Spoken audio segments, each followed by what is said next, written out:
আসসালামু আলাইকুম, আশা করি সকলে সুস্থ আছেন। কবুতরদের খেতে দিতে গিয়ে দেখলাম একটি কবুতর তেমন একটা খাচ্ছে না। বুঝতে পারছিলাম না কি হয়েছে। তো খেয়াল করে দেখলাম কবুতরটির মুখে ধান বেঁধে গিয়েছে।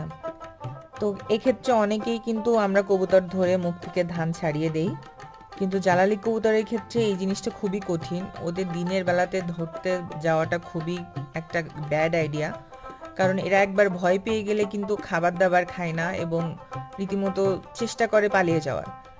তো আমি ওদেরকে নিজস্ব সময় দেই, যাতে করে তারা নিজেরাই ছাড়িয়ে ফেলতে পারে, এবং এই সময়টা দিলে স্বাভাবিকভাবে কবুতর কিন্তু ছাড়িয়ে ফেলে, তেমন একটা সমস্যা হয় না।